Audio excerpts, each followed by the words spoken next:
I've been putting off writing this for months now, but I can't keep it to myself anymore. What happened to us last spring in the Cascade Mountains changed everything I thought I knew about the world.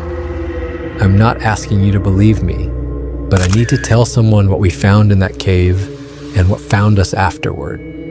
3 of us decided to spend spring break hiking instead of hitting the usual beach destinations. We were college buddies looking for adventure on a budget, and the remote areas of the Washington Cascades seemed perfect. None of us had ever been to the Pacific Northwest, the permits were cheap, and we figured we'd have the trails mostly to ourselves. We planned 5 days of backpacking through an area known for having very few other hikers. The first 2 days were everything we'd hoped for. Perfect weather, incredible views, and camping spots that felt like we'd discovered our own private wilderness. We were feeling pretty good about ourselves and our decision to skip the crowded spring break scene. That changed on the 3rd morning when we woke up to find our food cache torn apart. All our carefully packed food was scattered around the campsite like a tornado had hit it. But here's the weird part. Only the meat products were gone. The trail mix, dried fruit, energy bars, all of it was still there, just thrown around. Whatever had gotten into our food seemed to know exactly what it wanted. The damage looked way too violent for a raccoon. We'd dealt with those before, and they just make a mess trying to get into containers. This looked like something had systematically ripped through our bear canisters with incredible force. But it was also too organized for a bear. Bears tear through everything, eat what they want, and leave chaos behind. This felt deliberate. Then we found the footprints. In the soft dirt near our tent, clear as day, were massive footprints, much larger than any human foot I'd ever seen. They showed 5 distinct toes and appeared to be completely barefoot. The depth of the impressions suggested something incredibly heavy had made them. We stood there staring at these prints, trying to make sense of what we were looking at. Despite being pretty unsettled by the whole thing, we decided to continue hiking rather than pack up and head home. Looking back, maybe we should have trusted our instincts and gotten out of there. But at the time, we convinced ourselves it had probably been a bear, even though the evidence didn't really support that theory. As we hiked that day, we started noticing an odd smell in the air. It was musky and animal-like, but not quite like any wildlife we knew. It seemed to follow us as we moved through the forest, getting stronger at times and then fading away. By evening, we were all on edge, jumping at every sound and constantly looking over our shoulders. On day 4, we were following what looked like a game trail when we made the discovery that would change everything. The narrow path wound through dense forest, and we'd been using it because it seemed to head in the direction we wanted to go. About mid-afternoon, we came across something that made us stop dead in our tracks. Partially hidden by fallen rocks and overgrown brush was a cave entrance. It was much larger than the typical bear dens we'd seen pictures of in guidebooks. The opening was maybe 8 feet high and 6 feet wide, roughly oval-shaped, and disappeared into darkness. That musky smell we'd been noticing all day was much stronger here. It seemed to be coming from inside the cave, carried out on air currents we couldn't feel. We stood at the entrance for several minutes, just looking and trying to decide what to do. There were more of those large footprints in the dirt around the cave entrance. Some appeared to be going in, others coming out. The prints were fresh enough that they couldn't have been made more than a few days ago. Whatever was making them was still active in the area. Initially, we planned to just take a quick look inside and continue on our way. We were curious, but we weren't stupid. At least that's what we told ourselves. Curiosity has a way of overriding common sense, especially when you're young and feeling invincible. Using our flashlights, we could see that the cave extended much deeper than we'd expected. The tunnel sloped downward and was surprisingly spacious. From what we could see, it looked like it opened into a larger chamber somewhere in the darkness ahead. Against our better judgment, we decided to explore. I can't really explain why we made that choice. Maybe it was the adrenaline, maybe it was the feeling that we were on the verge of discovering something incredible. Whatever it was, it overrode the voice in the back of our heads telling us to walk away. The cave tunnel was much more spacious than it had appeared from outside. We could walk upright without any problem, and in some places we could have stretched our arms out to the sides without touching the walls. The air inside was cool and damp, and that musky smell grew stronger with every step. About 50 feet in, the tunnel opened into a larger chamber, just as we had suspected. Our flashlights revealed a space that was roughly circular, maybe 30 feet across and 15 feet high.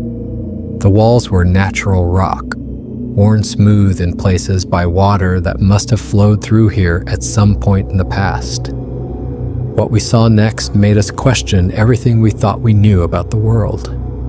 In one corner of the chamber, there was what looked like a crude nest or sleeping area. It was made from branches, moss, and what appeared to be animal fur, all woven together in a surprisingly sophisticated way. The construction was rough but purposeful, like someone had spent considerable time and effort creating a comfortable sleeping space. Scattered around the chamber were bones from various animals. We could identify deer bones, rabbit bones, and others we couldn't recognize. Some looked old and weathered, while others appeared much fresher. They were arranged in what seemed like organized piles sorted by size and type.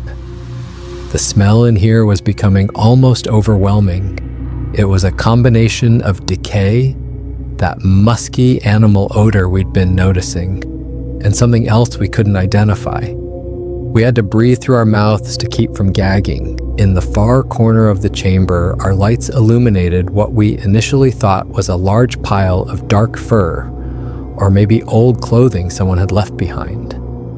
But as we moved closer and our eyes adjusted to what we were seeing, we realized we were looking at something that would haunt us for the rest of our lives. It was a body, a massive humanoid body. The creature was clearly dead and had been for some time. The body was in an advanced state of decomposition, but enough remained for us to see what it had been. It was covered in dark brown, almost black hair from head to toe. Even lying on its side in death, it was enormous. We estimated it would have been 8 or 9 feet tall if it had been standing upright. The face was the most disturbing part. It was a strange mix of human and ape-like features, but not quite either. The skull was larger than a human's, but shaped differently than any ape we'd ever seen. The brow ridge was pronounced, the jaw heavy and protruding. Even in death, there was something almost intelligent about the features, something that suggested this had been more than just an animal. The hands were massive, with long, thick fingers that ended in what looked like claws. They were clearly built for incredible strength and dexterity. The feet matched the prints we'd been seeing, enormous and completely barefoot with prominent toe impressions. We stood there for what felt like hours, but was probably only minutes, just staring and trying to process what we were looking at. None of us spoke.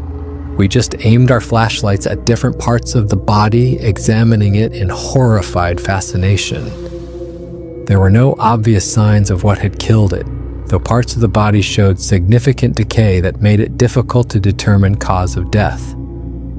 Based on the state of decomposition, we estimated the creature had been dead for several weeks, possibly months. The cool, dry air of the cave had probably helped preserve it. As we looked around the chamber more carefully, we began to notice other things that didn't make sense. Around the body were stones arranged in circular patterns. They weren't random rocks that had fallen from the ceiling. They'd been deliberately placed in specific formations. The animal bones we'd noticed earlier weren't just scattered around randomly either. They were sorted by type and size, arranged in neat piles, as if they'd been organized for some specific purpose. It looked ritualistic, like someone had been making offerings or performing ceremonies. Near the head of the creature, we found fresh flowers and plant materials. Not dried or dead, but recently placed. Someone or something had been visiting this cave regularly, bringing fresh materials and maintaining whatever this place was supposed to be. The body itself was positioned in a specific way. Its arms were crossed over its chest, and it was facing toward the cave entrance. This wasn't how something would naturally fall if it had simply died here. It had been deliberately arranged. On the walls around the chamber, we found scratches and markings that looked purposeful rather than random. Some appeared to be symbols or crude drawings carved into the rock with considerable effort. Others looked like they might be counting marks or some kind of record-keeping system. The more we looked, the more we realized we weren't just looking at where something had died. This was a burial site. Someone had brought this creature here, arranged its body with care, and had been maintaining the site ever since. The question was who? While we were examining the strange arrangements around the body, we heard something that made our blood run cold. It was a low, rumbling sound coming from somewhere deeper in the cave system. We hadn't realized there were other passages leading away from this chamber, but the sound was definitely coming from somewhere beyond our lights. The rumbling grew louder and more distinct. It was heavy breathing, the sound of something large moving around in the darkness beyond where we could see. We froze, realizing with growing terror that we were not alone in this cave system. The sound was getting closer. Whatever was making it was moving toward us through passages we couldn't see. We could hear footsteps now, heavy and deliberate, echoing off the cave walls. Each step sent a vibration through the floor that we could feel in our feet. Then we saw the eyes. 2 points of light reflected our flashlight beams from the darkness at the far end of the chamber. They were much higher off the ground than human eyes would be, and they were moving toward us with purpose. The breathing had become a low, threatening growl that seemed to shake the walls of the cave. What emerged from the darkness was even larger than the dead creature we'd been examining. It stood fully upright, easily 9 feet tall, with massive shoulders and arms that looked like they could crush a tree.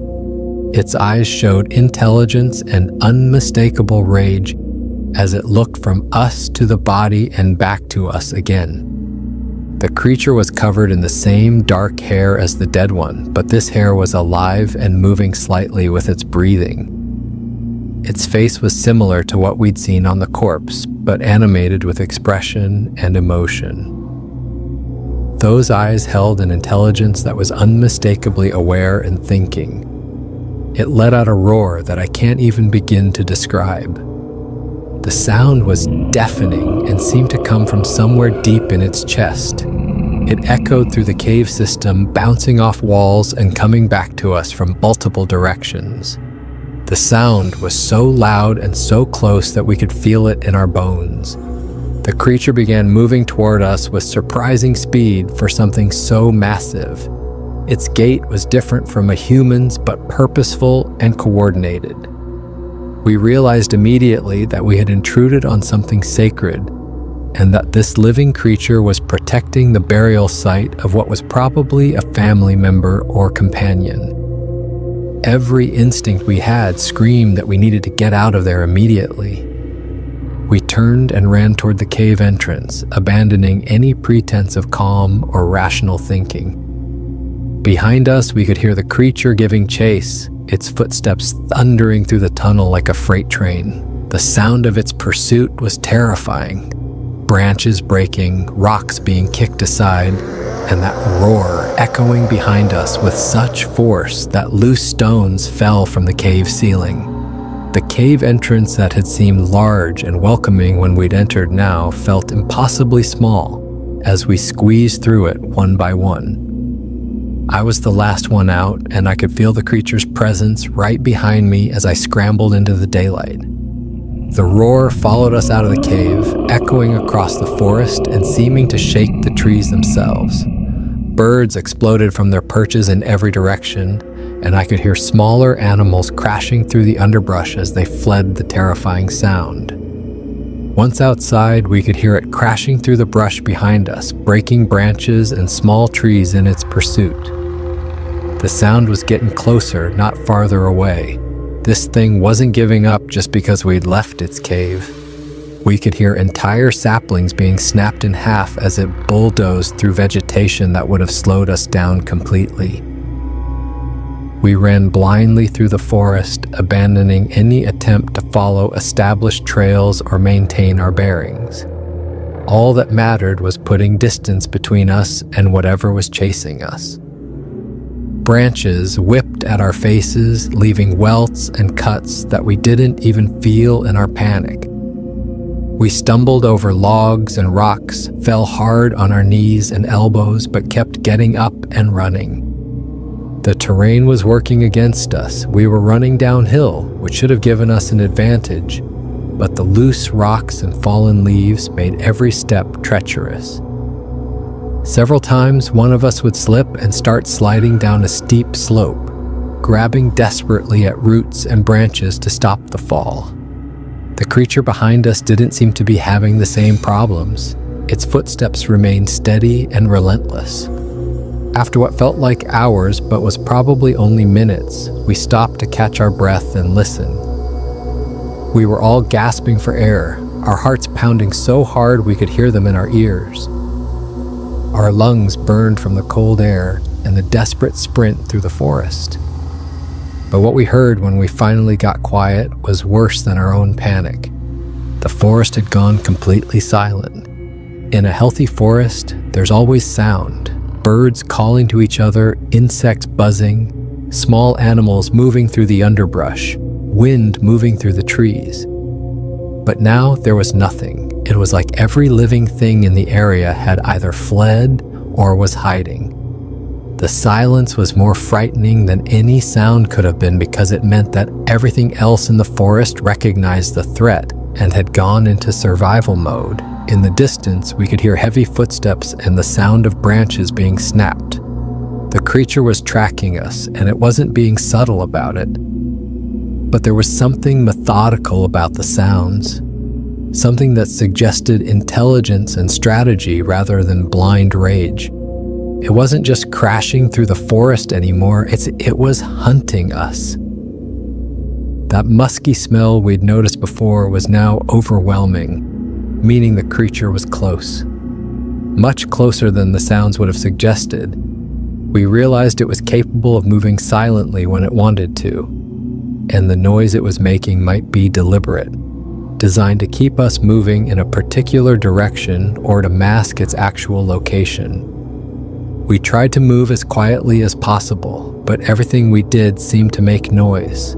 Our breathing was ragged and loud. Our footsteps crunched on fallen leaves no matter how carefully we placed our feet. And even our clothes, brushing against vegetation, seemed to echo through the silent forest. Meanwhile, whatever was following us could apparently move through the same terrain without making a sound when it chose to. The psychological aspect of being hunted was almost worse than the physical danger. We kept expecting to see that massive figure step out from behind a tree or hear that roar from right behind us. Every shadow looked like it might be hiding something. Every sound made us jump and look over our shoulders.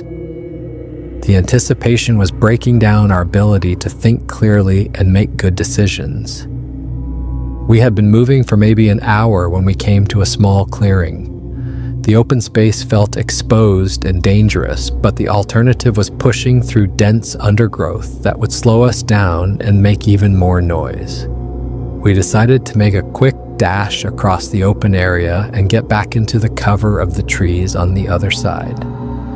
We were about halfway across when we heard a branch snap somewhere behind us. We froze, crouching low in the tall grass, and slowly turned to look back.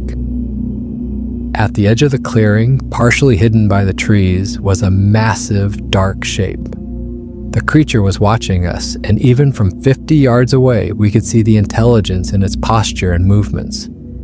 It didn't charge across the clearing after us. Instead, it seemed to be studying us, learning our behavior patterns and reactions. We could see its head turning slightly as it tracked our movements, and there was something calculating about the way it held itself. It was in no hurry because it knew it had advantages we didn't. We stayed frozen in that crouch for what felt like an eternity, afraid to move and give away our exact position, but terrified of staying in the open. The creature seemed content to wait and watch. Finally, it melted back into the forest, disappearing so smoothly and silently that we might have thought we'd imagined it if we hadn't all seen it. We completed our dash across the clearing and plunged back into the forest, but now we knew for certain that we were being actively tracked by something that was taking its time and choosing its moments carefully. The forest was becoming our enemy as much as our pursuer was. We were moving through old-growth timber where the trees were massive and the undergrowth was thick.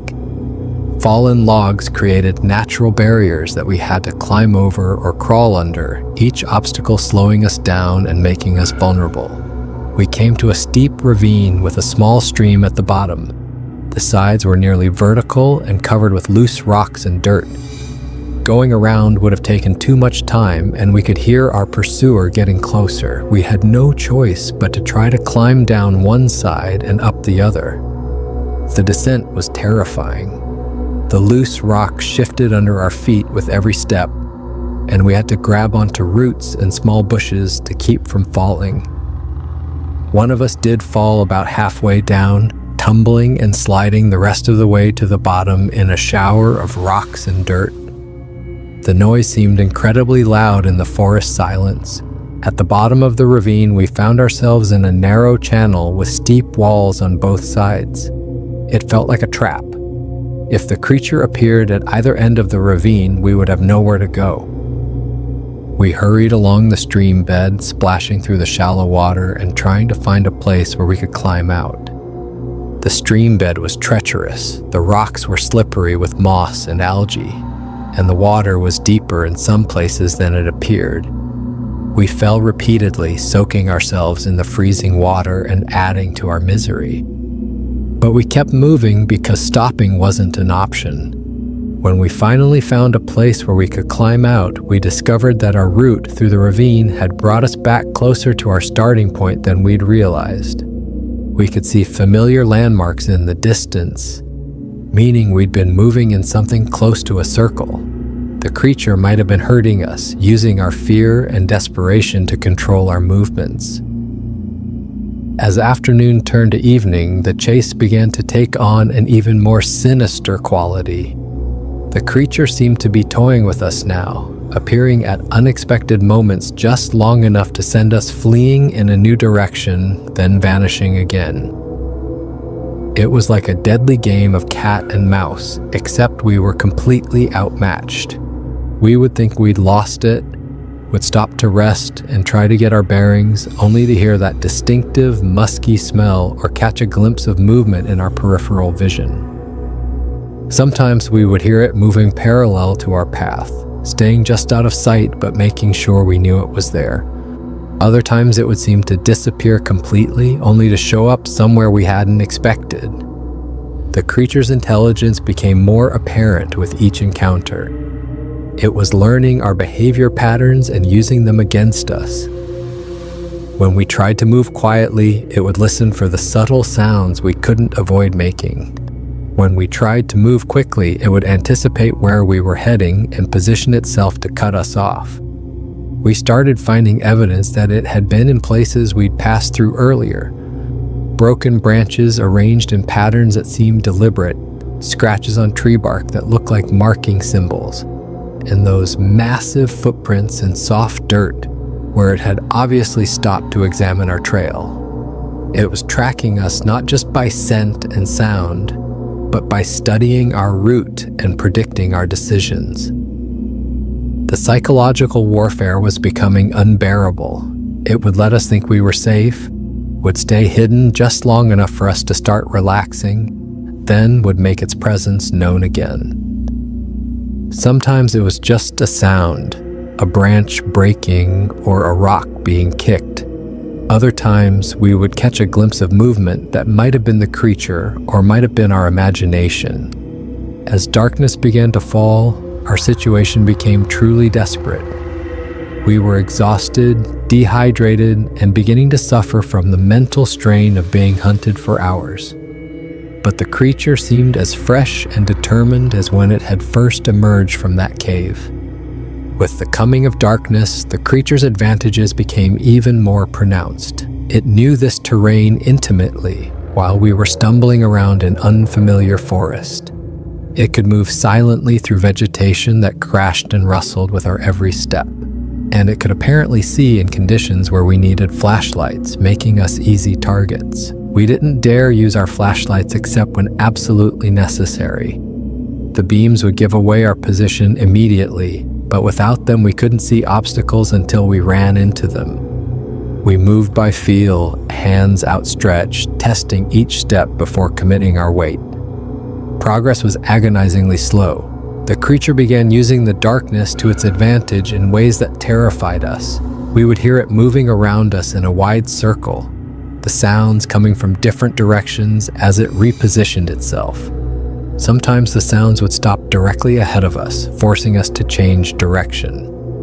Other times they would come from behind, driving us forward into terrain we couldn't see.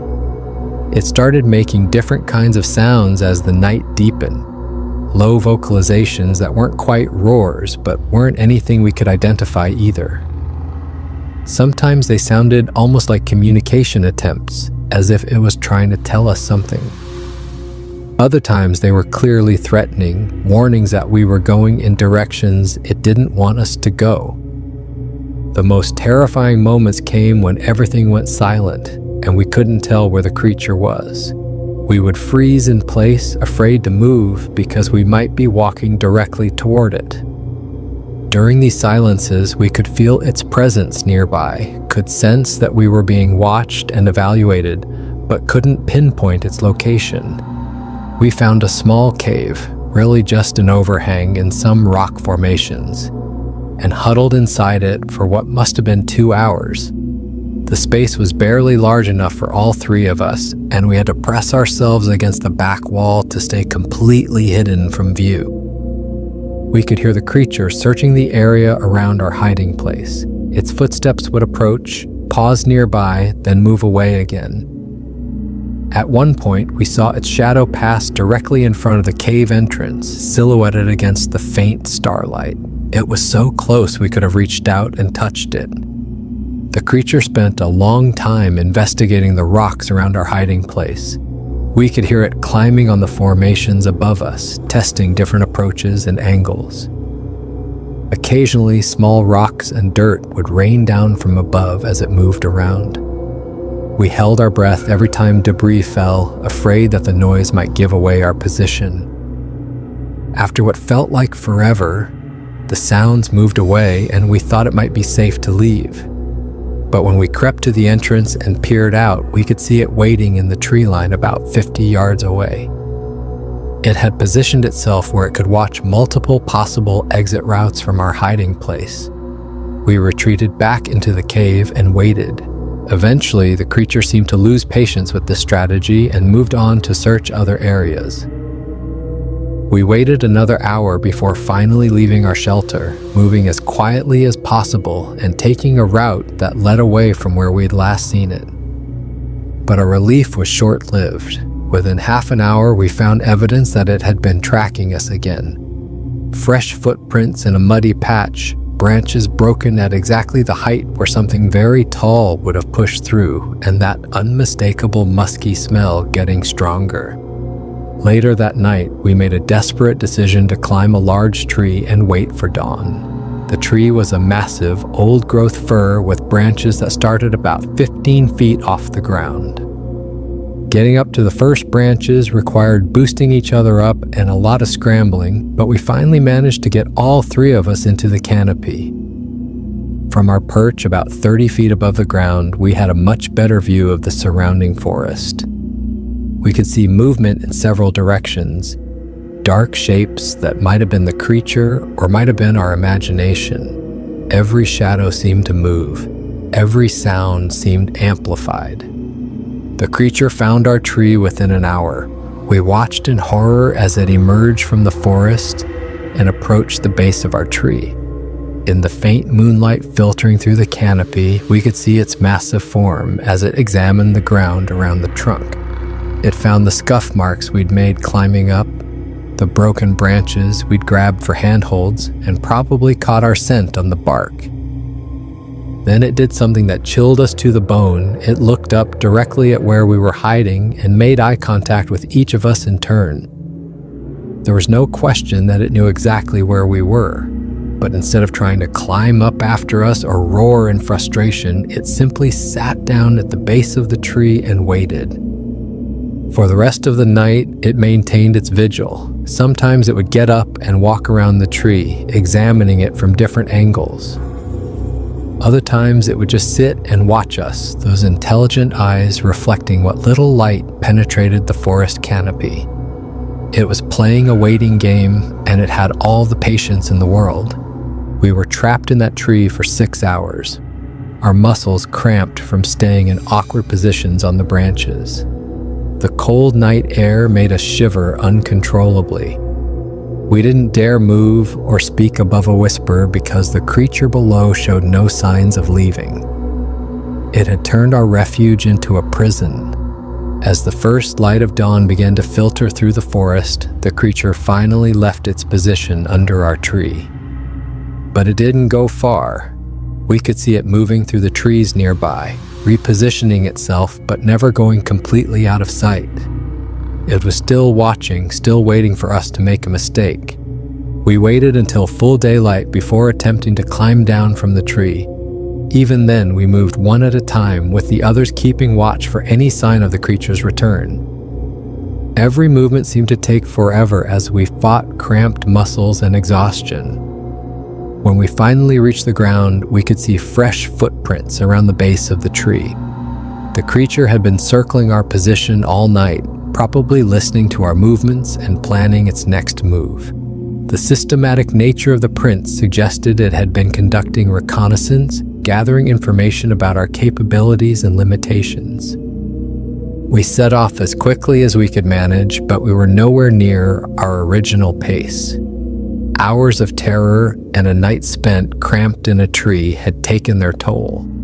We were dehydrated, exhausted, and beginning to make mistakes that could have been fatal under other circumstances. Within an hour of leaving the tree, we knew we were being followed again. The creature had resumed its pursuit, but now it seemed even more confident and methodical.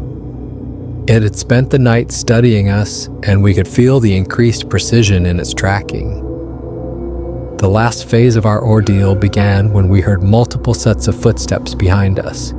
The original creature had apparently been joined by others.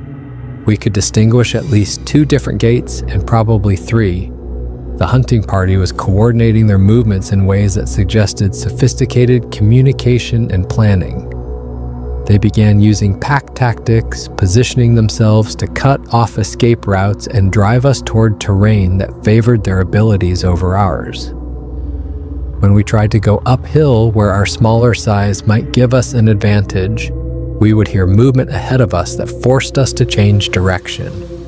When we headed for dense undergrowth where we might be able to hide, we would hear sounds that indicated we were being herded away from cover. The coordination between the creatures was terrifying to witness. They were obviously communicating with each other, though we never heard vocalizations that we could identify as language. Their movements suggested they had assigned roles and responsibilities, with some members of the group driving us while others positioned themselves for potential ambush points. We were forced to move faster than we could sustain, making noise and leaving tracks that made us easy to follow. The creatures seemed to understand that they could exhaust us by maintaining pressure without having to engage directly. It was a strategy that showed both intelligence and patience. We found a small creek and immediately waded into it, hoping to mask our scent trail. The water was freezing, and within minutes our feet were numb and our movements clumsy. But we followed the creek downstream for what must have been 2 miles, stepping only on rocks and fallen logs when we had to leave the water. The creek bed provided some advantages and some serious disadvantages.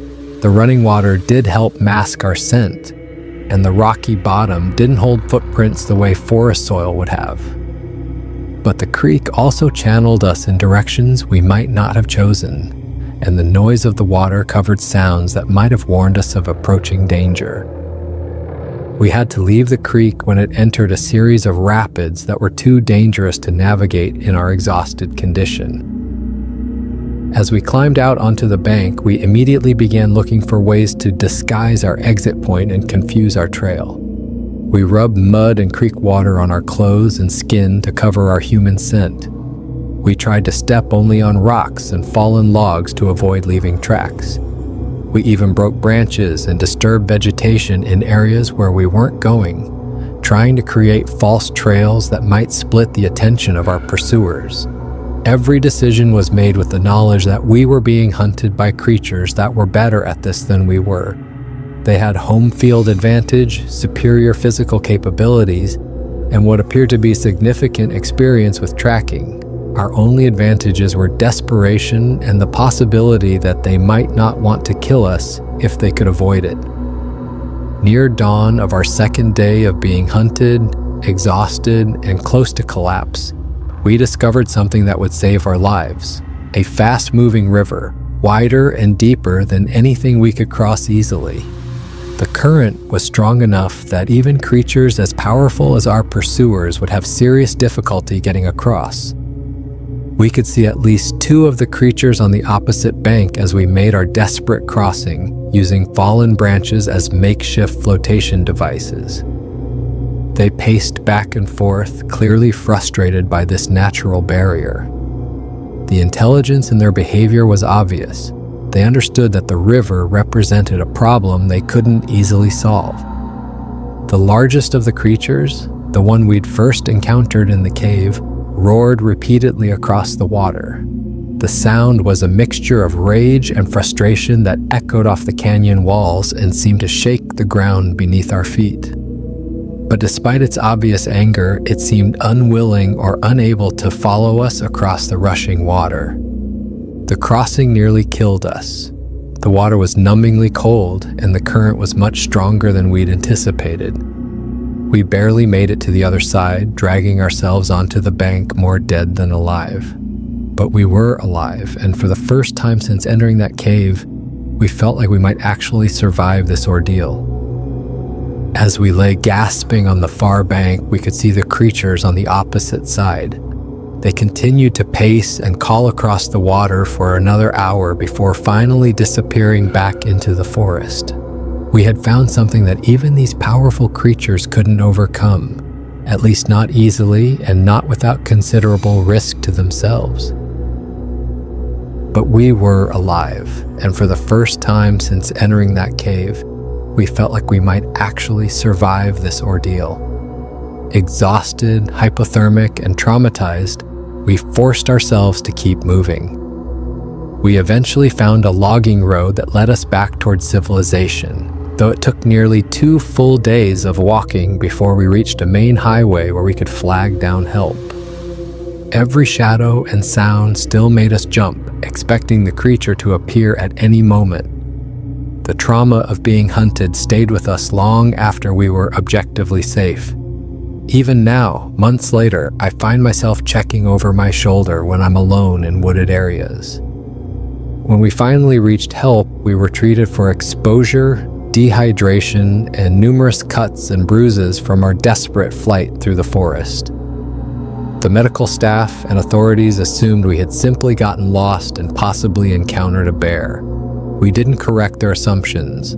How do you explain to people that you found a Sasquatch burial ground and were hunted by a living member of the species?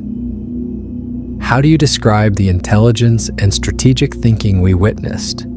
How do you convey the reality of what we experienced without sounding completely insane? We agreed among ourselves to never speak publicly about what we'd found in that cave or what had happened afterward. Who would believe us?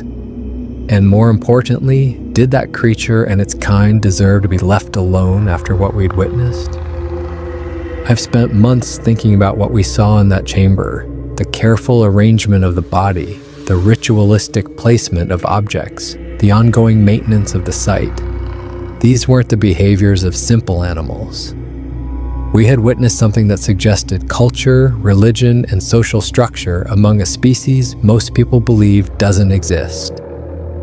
The hardest part of this whole experience has been living with the knowledge of what we discovered while being unable to share it with anyone who would believe us. We witnessed proof of something that would change our understanding of the natural world, but we can't do anything with that knowledge. The creature that hunted us could have killed us easily if that had been its goal. Its restraint suggested either moral consideration or strategic thinking about the consequences of killing humans. Either possibility implied a level of reasoning that was profoundly disturbing to consider.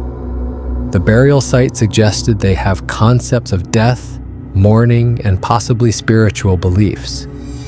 These are among the most profound aspects of human consciousness. Yet we witnessed evidence of them in a species that has chosen to remain separate from human civilization. I'm sharing this story because I need someone else to know what we experienced, even if you don't believe it. The weight of keeping the secret has been enormous, and writing it down has been both therapeutic and terrifying. If you're someone who spends time in remote wilderness areas, be aware of your surroundings in ways you might not have considered before. Watch for signs that don't fit normal wildlife patterns. Listen for sounds that don't match known animals. Pay attention to smells that seem out of place. And sometimes, late at night when the wind is moving through the trees outside my window, I think I can still hear that roar echoing across the mountains, reminding me that there are things in this world we're not meant to find.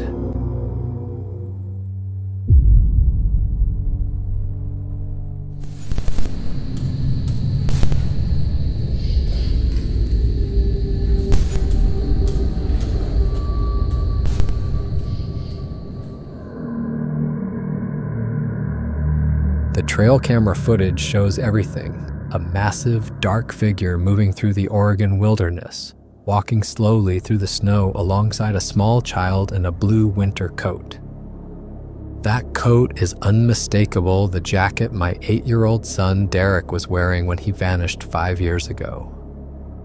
The child walks calmly beside the towering creature, showing no fear, no distress, only the quiet companionship of someone who has found their place in a world that shouldn't exist. What you're about to hear is the true account of that December day in 1998, and the evidence I've gathered since then that proves Derek wasn't lost, wasn't taken by a human predator, and isn't dead. He was adopted by something that the world calls Bigfoot. My name is Tom, and this is the story of how I lost my son to the wilderness, and how I'm going to get him back. December 5th, 1998 began as a perfect winter morning for our annual Christmas tree hunting expedition. The Oregon forest stretched endlessly around us, blanketed in fresh snow that crunched beneath our boots as we ventured deeper into the Fremont-Winema National Forest. Derek, my energetic 8-year-old son, bounded ahead through the knee-deep powder, his excitement infectious as he searched for the perfect tree to grace our living room. We'd made this trip every year since Derek could walk, a father-son tradition that meant everything to both of us. Derek lived for these outdoor adventures. At home, when he wasn't exploring the woods behind our house, he spent hours watching wildlife documentaries, dreaming of the creatures he might encounter in the wild. His fascination with nature earned him the nickname Bear Boy among our friends and family. That morning, Derek carried his small hatchet with the pride of a seasoned woodsman, chattering endlessly about which ornaments would look best on which branches. His cheeks were red from the cold, his eyes bright with the pure joy that only children possess when surrounded by natural wonder. The forest felt magical that day.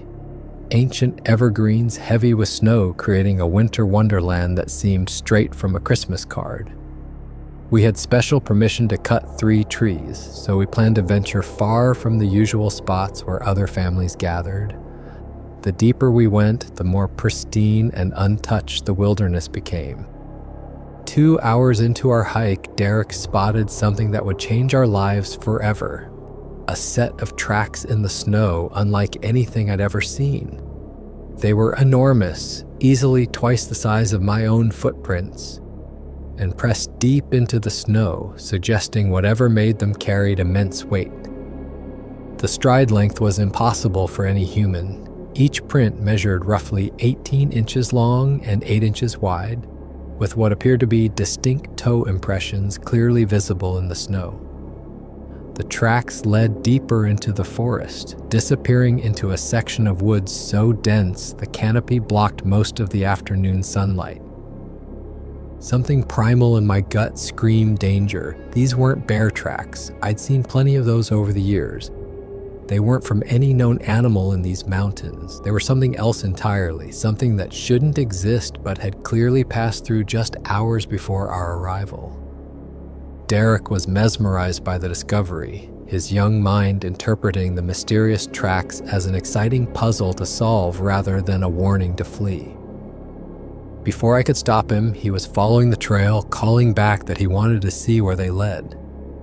I should have grabbed him right then, should have dragged him back to the truck and driven home without a backward glance.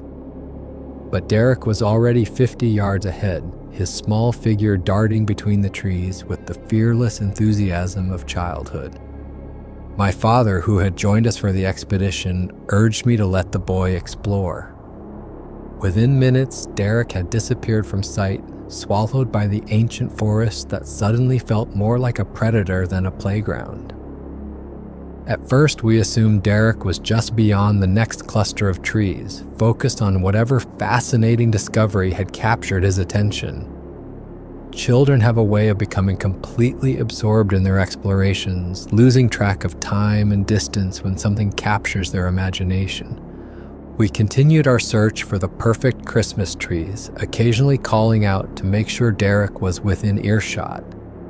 His voice would drift back through the trees, cheerful and unconcerned, assuring us he was fine and had found something interesting. But then the responses stopped. The forest fell silent except for the whisper of wind through snow-laden branches. Our calls for Derek echoed through the trees, growing more desperate with each unanswered shout. The winter afternoon was already beginning to fade, and the temperature was dropping rapidly. When we finally regrouped to compare our tree selections, the horrible realization hit us. Derek wasn't with either of us. We had each assumed he was with the other, but he was nowhere to be found. The magical winter wonderland had become a nightmare maze where my son had simply vanished. We immediately began tracking Derek's footprints in the snow, a task that should have been simple, given the clear impressions his boots left in the fresh powder. His trail was easy to follow at first, small, distinct boot prints leading deeper into the forest, following alongside those massive, inexplicable tracks we'd discovered earlier. But then something happened that defied all logic and reason. About a quarter mile from where we'd last seen Derek, his footprint simply ended. Not gradually, as if he'd turned around or changed direction. They just stopped as if he'd been lifted straight up into the air and carried away. The enormous tracks continued for another 100 feet before disappearing into a rocky area where the snow was too thin to hold clear impressions. It was as if whatever creature had made those prints had taken Derek with it, carrying him over terrain where no traces could be left behind. We searched frantically as darkness fell, our flashlight beams cutting through the shadows between the trees. The temperature plummeted to well below freezing, and the reality of Derek's situation became increasingly dire. An 8-year-old boy couldn't survive a night in these conditions, not without shelter, food, or warm clothing beyond his winter coat. Near the spot where Derek's tracks had ended, we found something that chilled us more than the December cold. A perfect snow angel impression, the kind children make by lying down and moving their arms and legs. But this impression was larger than Derek could have made, and something about it felt wrong. Too deliberate, too perfect, almost like a message or a lure. 50 yards away, we discovered a makeshift shelter constructed from broken tree branches. The structure was sophisticated, far too advanced for a frightened 8-year-old to have built, especially in the gathering darkness. The branches used in construction were thick, some as wide as my arm, and several had been snapped cleanly in half, a feat that would have required immense strength. The shelter was large enough to house a creature much bigger than Derek, yet it had clearly been built recently. The broken ends of the branches were fresh, with sap still oozing from the breaks. Whatever had constructed this shelter possessed both intelligence and physical power far beyond human capability. As the search area expanded and more volunteers arrived, additional evidence began to surface that painted an increasingly disturbing picture of Derek's disappearance. Word of Derek's disappearance spread quickly through our small community and beyond. Within hours, hundreds of volunteers had assembled, forming human chains that combed every inch of the snow-covered terrain. Local law enforcement coordinated with state authorities to launch one of the largest search operations in Oregon's history. Police helicopters equipped with infrared technology swept the area from above, their thermal cameras capable of detecting body heat through the forest canopy. Search and rescue teams brought in specially trained dogs to try to pick up Derek's scent and follow his trail. For 7 days, the search continued around the clock. Volunteers came from neighboring states, strangers united by the desperate hope of finding one lost little boy. The media attention was overwhelming. News crews from across the country descended on our small town, turning our family tragedy into a national story. But despite all the technology, all the manpower, all the prayers, Derek remained missing. It was as if the forest had simply swallowed him whole, leaving behind only questions and the growing certainty that something unprecedented had occurred in those ancient woods. The search dogs provided the first concrete evidence that something unnatural was happening in the forest. These were experienced animals trained to track missing persons in all kinds of terrain and weather conditions. But when brought to the area where Derek's tracks had disappeared, they behaved in ways their handlers had never seen before. Instead of picking up a scent trail and following it with their characteristic focused determination, the dogs became agitated and fearful. Several whimpered and backed away from the area, their tails tucked between their legs in classic submission postures. Others began howling, not the purposeful baying of dogs on a trail, but something that sounded almost like terror. One experienced handler, a man with 30 years of search and rescue work behind him, admitted privately that he'd never seen anything like it. The dogs were clearly detecting something in that area, but whatever it was inspired fear rather than the hunting instinct these animals had been trained to follow. 2 of the dogs actually refused to enter the section of forest where Derek's tracks ended, despite repeated commands from their handlers. When forced into the area, they became so distressed that they had to be removed from the search entirely. On the 3rd day of the search, volunteers made another discovery that raised more questions than it answered. Additional sets of the massive footprints in a muddy area near a stream about half a mile from Derek's last known location. These prints were even clearer than the ones we'd originally found, showing distinct toe impressions and what appeared to be a heel strike pattern. The prints measured exactly 18 inches long and 8 inches wide, with a gait pattern that suggested a creature capable of taking strides longer than any human could manage. A local tracker brought in to help with the search examined the prints extensively and declared them unlike anything in his 40 years of experience. The depth of the impressions suggested a creature weighing at least 400 pounds, yet the spacing indicated a bipedal locomotion pattern rather than the 4-legged gait of known large animals in the region. More prints were discovered over the following days, creating a trail that led deeper into the wilderness, far from any roads or human habitation. The pattern suggested purposeful movement rather than random wandering, as if whatever creature had made them was following a specific route through the forest. After 7 days of intensive searching, officials made the heartbreaking decision to call off the operation.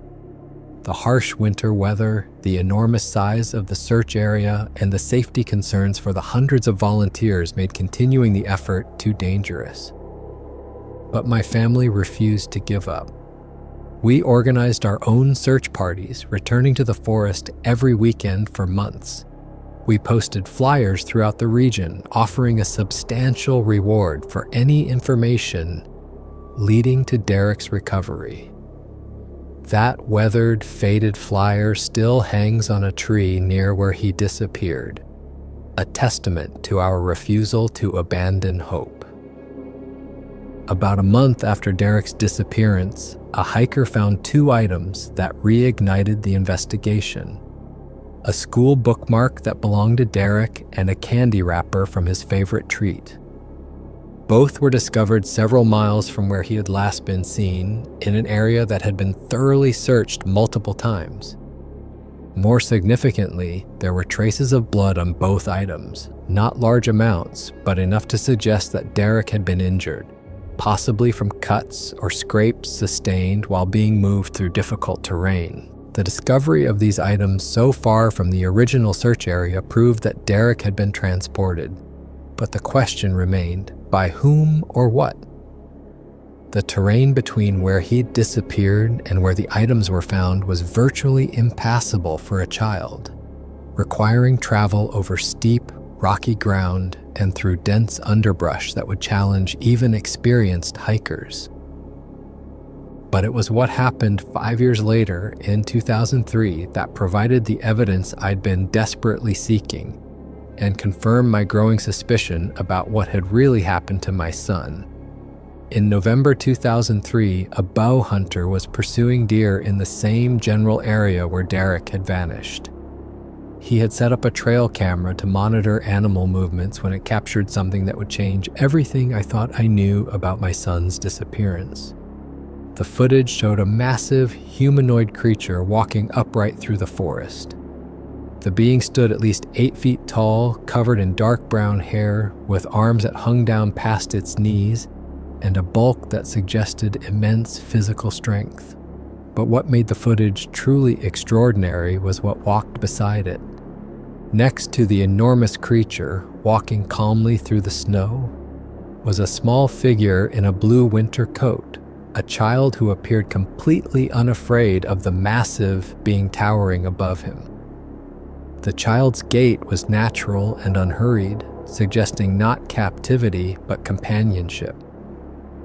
When the footage was enhanced by technical specialists, the coat showed characteristics identical to the one Derek had been wearing when he disappeared. The video quality was remarkable, captured in broad daylight with perfect clarity. Frame-by-frame analysis revealed details of the creature's anatomy that were unlike any known primate species. The skull shape, the proportions of the limbs, the fluid manner in which it moved through difficult terrain. Wildlife experts who examined the footage were unanimous in their conclusion that this was not a person in a costume or a known animal. The biomechanics displayed by the subject, the natural way it interacted with its forest environment, and the consistency of its movement patterns all indicated a real, living creature. Multiple experts examined the hunter's footage, and their findings were both scientifically rigorous and deeply unsettling. Primatologists noted that while the creature displayed characteristics similar to great apes, its upright locomotion and limb proportions were unlike any cataloged species. Anthropologists pointed out that the skull shape visible in several frames suggested a brain case larger than modern humans, with bone structure that appeared more robust and primitive. The creature's behavior, moving purposefully through the forest while carrying what appeared to be precious cargo, indicated intelligence and planning capability. Most significantly for my family fabric analysis specialists examined enhanced frames showing the child walking beside the creature. They identified what appeared to be synthetic material consistent with modern winter clothing, specifically the type of insulated fabric used in children's coats during the late 1990s. The child's size, posture, and the familiar blue coat all suggested this was Derek 5 years after his disappearance. Most disturbing and hopeful at the same time was the child's demeanor. He walked freely beside the creature, showing no signs of fear or distress. The careful, protective manner in which the massive being stayed close to the child indicated a relationship built on trust rather than captivity. For 5 years, I had avoided the obvious conclusion that all evidence pointed toward. The idea that my son had been taken by a creature that most people consider mythological seemed too fantastic to accept, too much like the plot of a horror movie rather than reality. But the evidence was overwhelming when examined objectively. The enormous footprints that had led Derek away from our group matched known casts of alleged Bigfoot tracks from incidents throughout the Pacific Northwest. The sophisticated shelter construction required strength and intelligence beyond normal human capability, consistent with accounts of Bigfoot behavior from researchers who had studied the phenomenon for decades. The frightened reaction of trained search dogs suggested they were detecting something that triggered their deepest survival instincts, a reaction typically reserved for apex predators. The blood evidence found miles from the disappearance site indicated Derek had been transported over terrain that would be impossible for a child to navigate alone. Most compelling of all, the hunter's footage showing a Bigfoot-like creature walking peacefully alongside what appeared to be a child provided visual confirmation of what I'd begun to suspect years earlier, that Derek hadn't been taken as prey, but had somehow been adopted into their world. My research into Derek's disappearance led me to discover that our case was not unique. Hundreds of children vanish in wilderness areas every year under circumstances that don't fit typical patterns of getting lost or being abducted by humans. These disappearances share common characteristics. Children found miles from where they disappeared, often in terrain too difficult for them to navigate alone. Discoveries in areas that have been thoroughly searched multiple times, and when found alive, the children often have no memory of how they traveled such distances or what happened during their absence. Former law enforcement investigators who have studied these cases note that traditional search and rescue techniques often fail to locate missing children who are later found in impossible locations. The pattern suggests that these children are being moved by someone or something with intimate knowledge of wilderness terrain and the ability to travel undetected through areas that would challenge experienced outdoorsmen. What disturbs me most about Derek's case is the evidence of deliberate intelligence behind his disappearance. The snow angel impression found near where his tracks ended was too perfect, too obviously artificial to be coincidental. It appeared to be a message or perhaps a lure designed to attract attention. The makeshift shelter discovered nearby showed planning and construction skills that indicated advanced problem-solving ability. The use of available materials, the understanding of weather protection, and the structural integrity of the design all suggested a creature capable of complex thought and planning. Most significantly, the careful manner in which Derek appeared to have been transported, moved over difficult terrain without leaving a trail, carried to a location miles from where he disappeared, indicated not just physical capability, but strategic thinking. These were not the actions of a mindless predator operating on instinct. They suggested a being capable of planning, decision-making, and perhaps even emotional attachment to whatever it had taken. People often ask how I function knowing that my son was taken by something that shouldn't exist. How do I go to work, maintain relationships, continue living while believing Derek is somewhere in the wilderness, possibly still alive after 5 years? The answer is simple. I have no choice. Every piece of evidence points to Derek being alive. Every instinct I have as his father tells me he's out there, somewhere in the vast forests of the Pacific Northwest, either being cared for by these creatures or having learned to survive among them. That possibility that Derek is alive is both my greatest hope and my deepest torment. I imagine him growing up in the wilderness, learning to live in a world completely different from the one he knew as a child. Has he forgotten his human family? Does he remember his name, his life before that December day? I return to those woods every month, equipped with trail cameras and the knowledge I've gained about Bigfoot behavior patterns over 5 years of intensive study. I've learned to recognize signs of their presence: trees twisted at heights no human could reach, stick formations that appear deliberately arranged, and areas where the normal sounds of forest life fall unnaturally silent. I've installed a network of cameras throughout the region, hoping to capture evidence of Derek or his captors.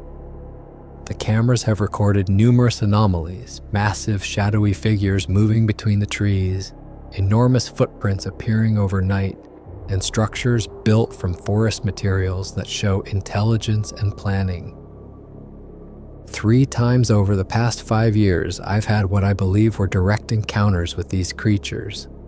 The first was just a glimpse of something enormous moving through the trees about 50 yards away.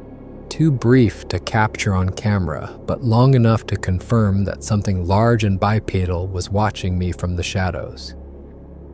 The second encounter involved finding fresh tracks near one of my cameras, prints that appeared overnight and led toward a section of forest so dense that following them was impossible. The tracks were accompanied by what appeared to be smaller footprints, human-sized prints that could have belonged to a child or teenager. I built a cabin deep in the forest, 3 miles from where Derek vanished. It's a simple structure: 4 walls, a roof, and a single window that faces the endless expanse of trees where my son disappeared. I spend most nights there now, sitting by that window with a cup of coffee growing cold in my hands, watching the shadows move between the ancient pines. The silence out there is different from anywhere else I've ever been. It's thick, oppressive, as if the forest itself is holding its breath. During the day, I search the trails, following deer paths and creek beds, looking for any sign that Derek passed this way. Sometimes I think I hear his laughter drifting through the trees, that bright, innocent sound that used to fill our house. But when I stop to listen, really listen, there's nothing but the whisper of wind through the branches. Those moments of phantom laughter are the cruelest trick my mind plays on me. I'll be examining a broken branch or studying the soft earth near a stream when Derek's giggle will reach my ears, as clear as if he were standing right beside me. My heart will race and I'll call out his name, crashing through the underbrush toward the sound. But I always find nothing, just more trees, more shadows, more silence. Every few months I find them, fresh tracks pressed deep into the muddy earth near streams or in the soft soil of clearings, massive footprints that dwarf my own with a stride length that no human could manage. They appear overnight as if whatever makes them moves only in darkness, always staying one step ahead of my searching. The tracks are always the same, 18 inches long, 8 inches wide, with distinct toe impressions that suggest something walking upright on 2 legs. I've made plaster casts of dozens of them over the years, creating a collection that fills one wall of my cabin.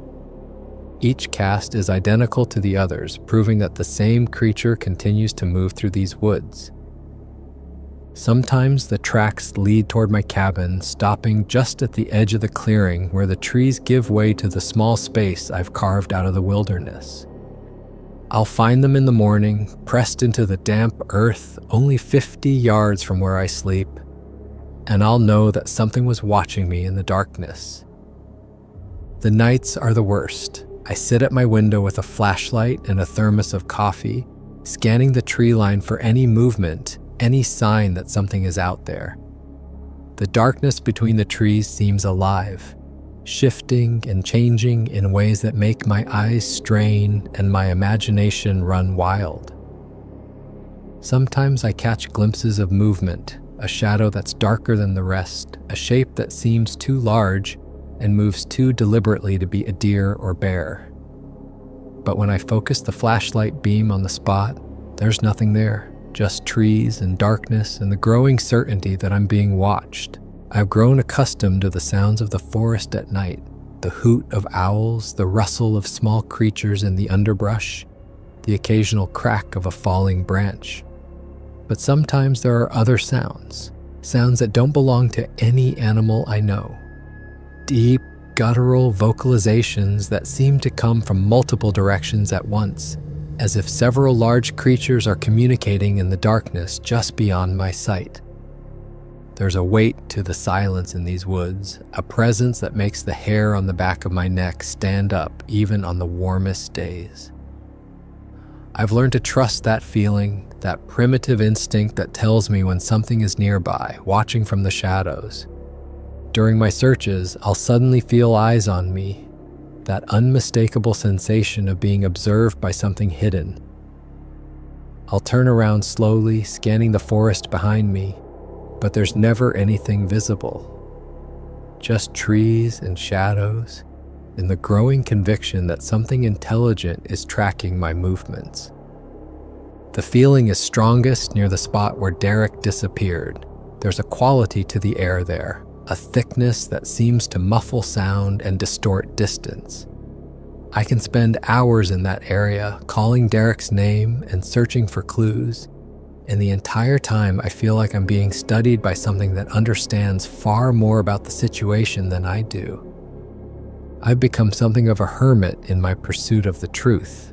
Friends and family stopped visiting long ago, unable to understand why I continue searching for something that most people don't believe exists. My ex-wife thinks I've lost my mind, and maybe she's right, but I can't stop because stopping would mean accepting that Derek is truly gone.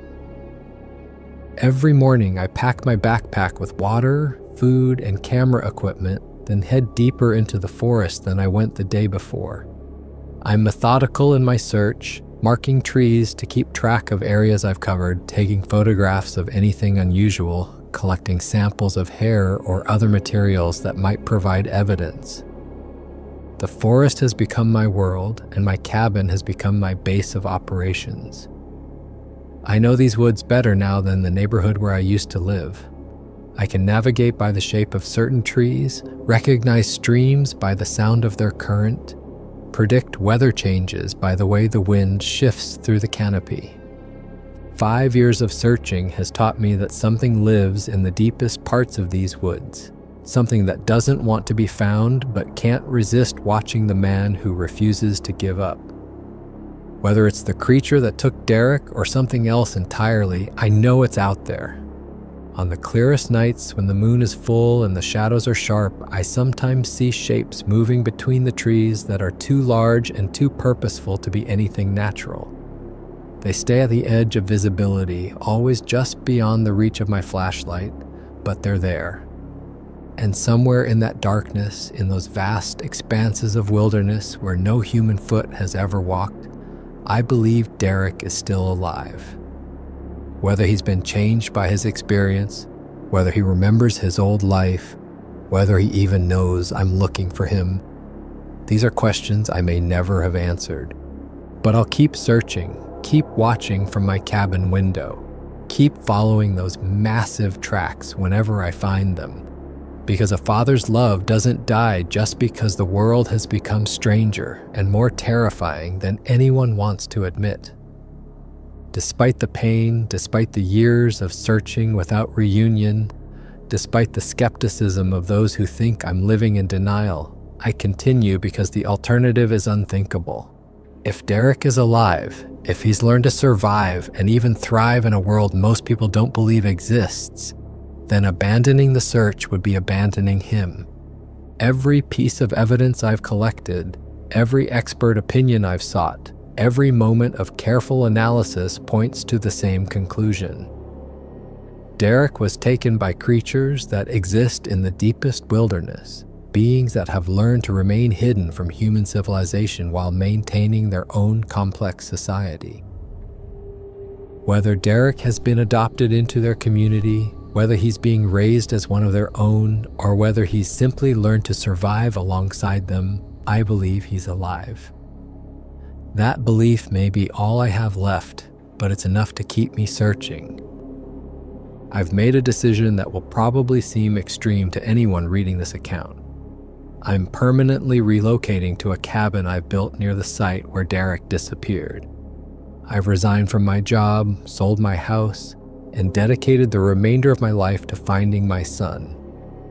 For 5 years, I've been gathering evidence, studying these creatures, learning their patterns and behaviors. Now I'm going to attempt direct contact. I've been leaving regular offerings of food in locations where I've found evidence of their activity: fruits, vegetables, bread, and other items that disappear completely within days. I've gradually moved these offerings closer to my cabin, hoping to establish a pattern of non-threatening interaction. I've also been leaving items that might be meaningful to Derek: photographs of our family, small toys he loved as a child, drawings of memories we shared together. Some of these items disappear as well, always replaced with small tokens that suggest they've been seen and understood. My hope is that if Derek is with them, if he's grown up among them but still retains some memory of his human family, these familiar objects might prompt him to make contact. Even if he's forgotten English, even if he's been completely integrated into their society, somewhere in his heart he might remember the father who loved him. Son, if you're out there, if you've learned to live in that world between the human and the wild, I want you to know that your father never stopped looking for you. Every day for 5 years, I've thought about you, hoped for you, searched for you. I know you've probably changed in ways I can't imagine. You might not remember our old life together, our traditions, the games we used to play. But I hope somewhere in your heart you remember that you were loved completely and unconditionally, that you belong to a family that would never give up on you. I'm not trying to take you away from whatever life you've built. I just want to know that you're safe, to see for myself that you've grown into whoever you were meant to become, and to tell you one more time that your father loves you exactly as you are. Derek's disappearance has taught me that the wilderness holds secrets we're not prepared to acknowledge. In our arrogance, we assume that humans are the only intelligent species on this continent, that we've cataloged and categorized every creature that walks through our forests. But the evidence suggests otherwise. There are beings in the deep woods that bridge the gap between animal and human, creatures that have learned to remain hidden while maintaining their own complex societies. They've watched us, studied us, and occasionally interacted with us in ways we dismiss as folklore or misidentification. The truth is that we share this continent with intelligences we don't understand, and sometimes, for reasons beyond our comprehension, those intelligences make contact with our world in ways that forever change the lives they touch. Derek's story isn't unique. It's part of a pattern that stretches back generations, a pattern we've chosen to ignore because the alternative challenges everything we think we know about the natural world. To other parents who've lost children under mysterious circumstances in wilderness areas, trust your instincts. If something tells you your child is still alive, if the official explanations don't feel complete or accurate, don't stop searching. The truth may be stranger than you've been told, but it's still the truth. And to the creatures who took my son, I'm coming not as an enemy, but as a father who needs to know his child is safe. I don't seek to expose your existence or threaten your privacy. I only want what any parent would want, to see my son one more time and to know that he's found a place in this world where he can be happy. Derek, wherever you are, whatever you've become, you're still my son. The forest may have claimed you, but love transcends any boundary between the civilized and the wild. I'll never stop looking for you. I'll never stop believing you're out there. And someday, whether in this world or whatever comes after, we'll be together again. The search continues. The truth waits in the shadows between the trees.